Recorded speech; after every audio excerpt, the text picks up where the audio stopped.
everyone, thank you so much for dropping by. I really appreciate it. Recently, it dawned on me how much my succulent collection grew this year. I started buying them years ago as a solution to keep my pots beautiful without much need of maintenance and water requirements.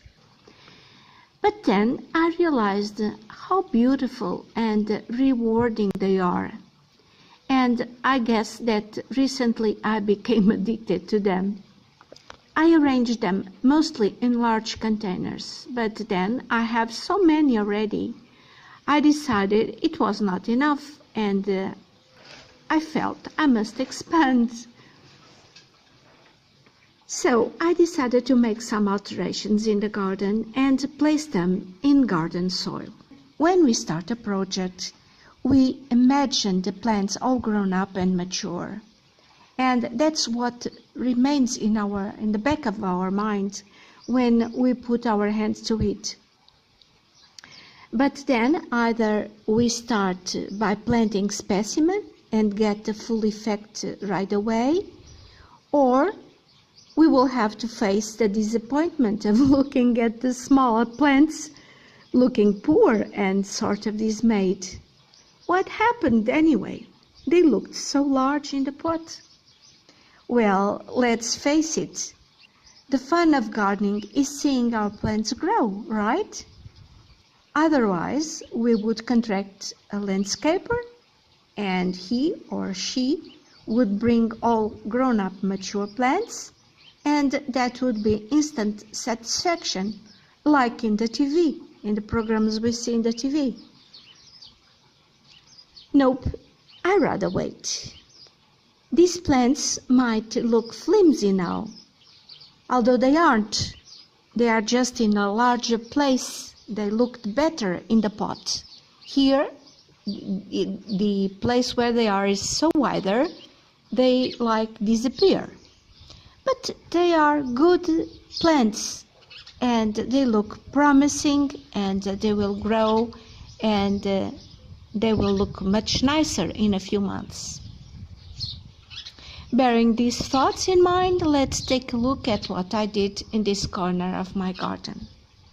Oh, and another thing I must say, this project is not finished yet.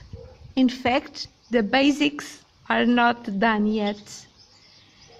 I was still doing them when the days went way too cooler for me, and lately it has rained too, and I do not garden in the rain.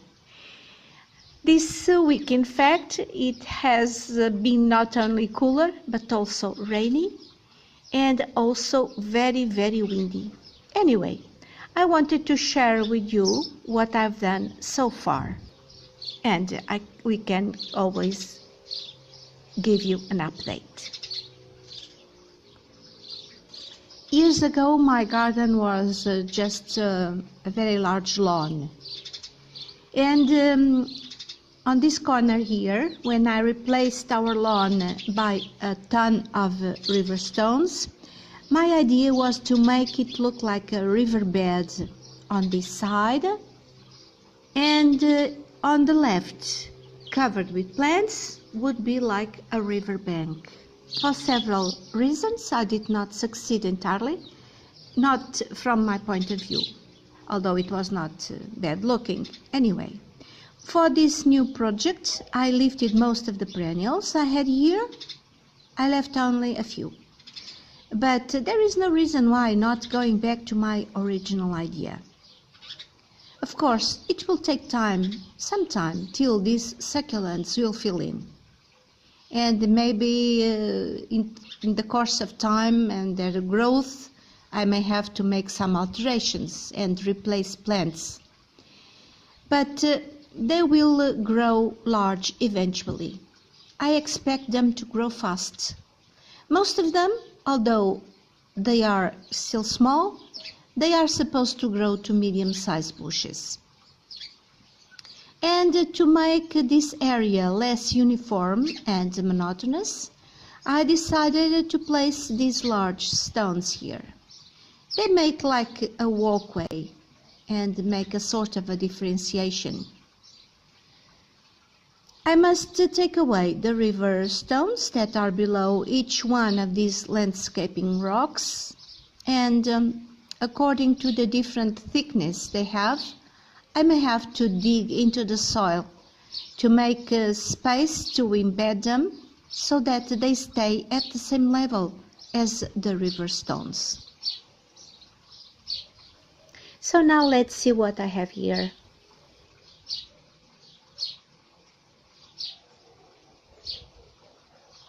These are my bird of paradise. They bloom this time of the year.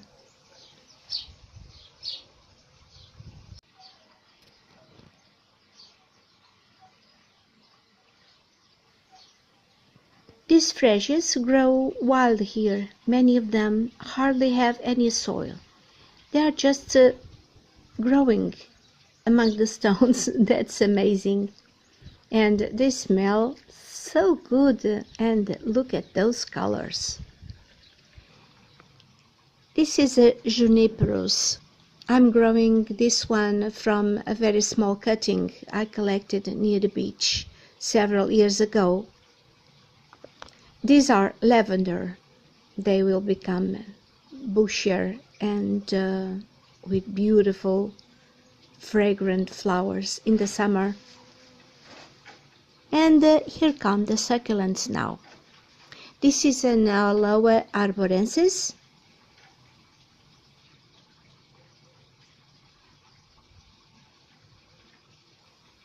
And here some Echeveria agavoides in bloom.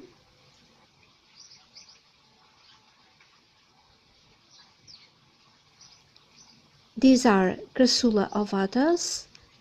I took just some cuttings. I had the rooting, and I apologize for the wobbling of the camera, but I'm going backwards, and I have to be careful not to step on any of the plants, and it's not easy to walk on these wobbling stones.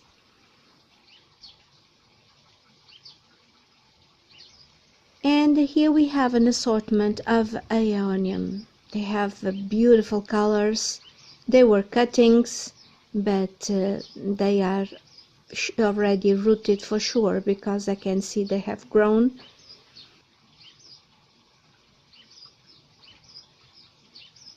And here I have the first consequence of planting in the ground. Bad news. I'm so mad. These two leaves were munched by the snails or slugs overnight. When I saw this, I was really upset. But there's not much I can do about it now. I don't like to use snail pellets. They pollute the soil. Well, anyway, I might have to buy some while these babies are smaller. This is an agave my friend Teresa brought me from her garden in Texas, so I was very upset about this, but one thing is good about plants: they regenerate fast and new leaves will grow. These aeoniums will be put in the ground right there in that spot, just waiting for a good opportunity to do it.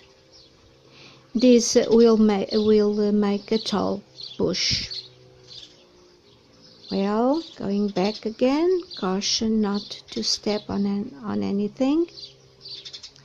This here is an hibiscus, a very beautiful one. The worst thing about hibiscus in my climate is that they become leggy and kind of weak. But I decided to make a sequential pruning this winter, and apparently it worked. Apparently this plant is recovering and sprouting from below. This one has beautiful flowers, so I didn't want to lose it. Another aeonium here.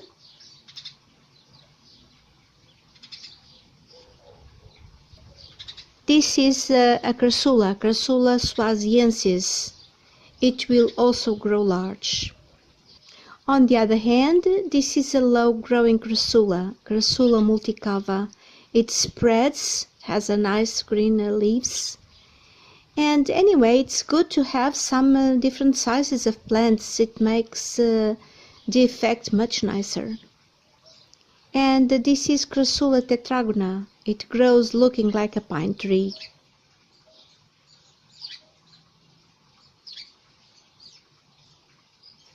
These ones are Calanca thyrsiflorum. They will grow wide and tall and will produce a very tall spike with lovely flowers. I know this because I had one before. This is a ground cover succulent. I believe it's a Crassula, but I do not know the identification. But it's a nice one, low growing, and it flowers for a long time.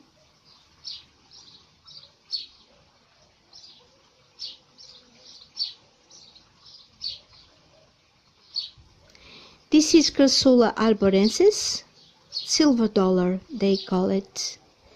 It will grow large and tall, making a rather medium-sized bush.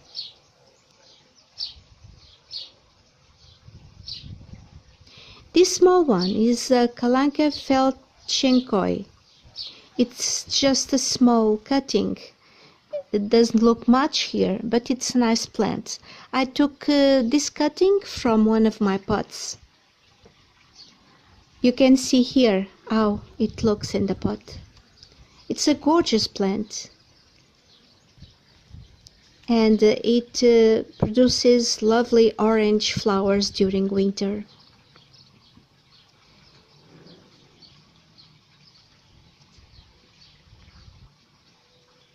This is thyme.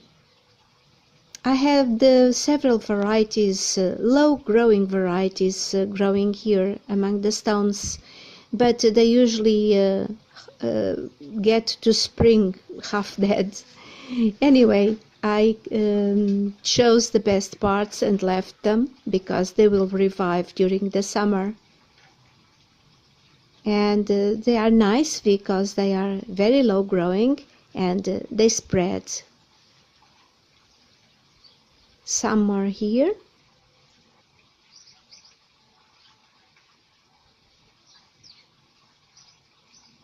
And here.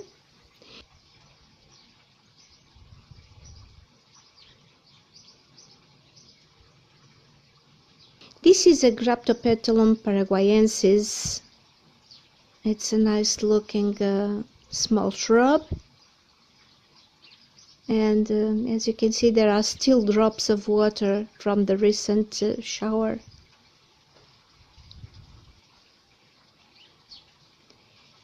On this side I placed some blue agapanthus, which I lifted from another of my flower beds. And among them we can see some more freesias. I left them there. They were growing in this part of the ground, and I left them there.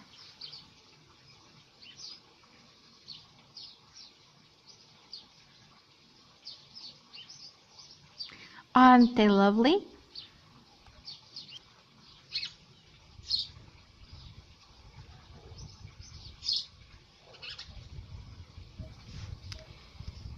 There's some vinca over there and a rose bush. Both of them were already there.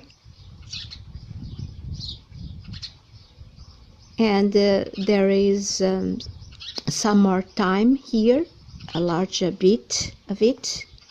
I like this one in particular. And this is the commonly called mind your own business.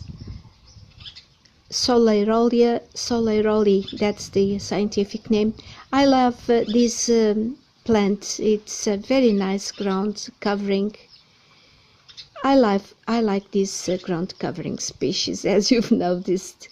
This one needs a lot of water, so in the summer it usually dies back in the drier places, but then it revives as soon as it gets some bit of water.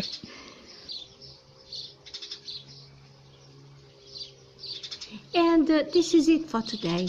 What I've been showing you here is just an ongoing project, plenty still to be done, but I will keep you posted of its development. In the meantime, take care, make yourselves happy, and I'll be back for another video. See you then!